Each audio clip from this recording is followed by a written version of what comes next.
So magluto ra day ko ani guys. Gipahilak na ko sa sibuyas, lagot kay ni sibuyas oy. Ay mo jud dili na ako ganahan ba pag magluto og kanang sibuyas kay pahilakon jud ko basta maghiwa ko ana. Grabe. Grabe kahalang sa mata.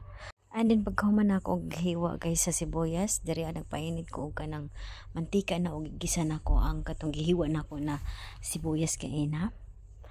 Yan. Mix. After na ko pag-isa sa sibuyas guys, mo na niya akong mga ingredients sa akong tortang sardinas, carrot na pinapino, sibuyas na dahon na pinapino pod, ginisa na sibuyas, and then sardinas, then itlog.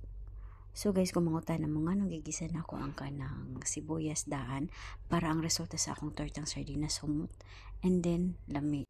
Diri magsugod na ta og prepare sa mga ingredients. Giabrahan na ako ang sardinas ug gibutang sa bowl. Ug diri amis ko sa kanang sulod sa sardinas kay daghang kaayo. So kani ako siyang gihiwalay sa iyang sabaw, giisa-isa na ako. Kay kanang sabaw dili na siya kasali sa pagkuan sa paghalo sa mga ingredients. Balikan na lang unod niya.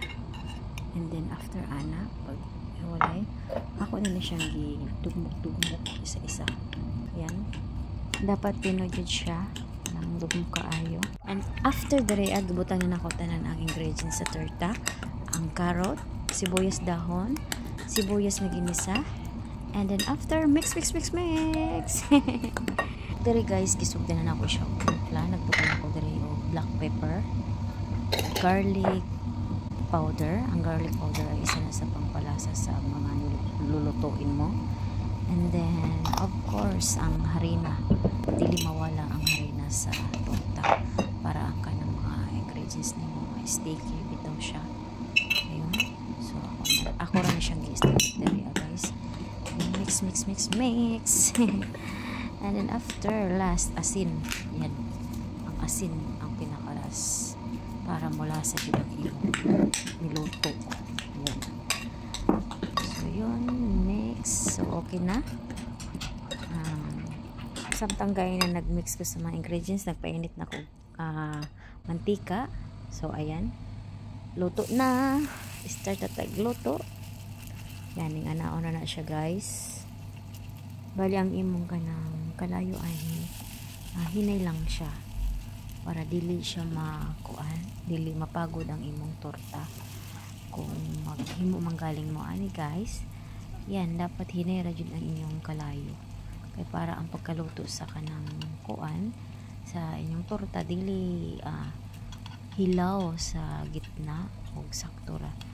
Dapat sakto ra pud ang inyong kalayo. So yan.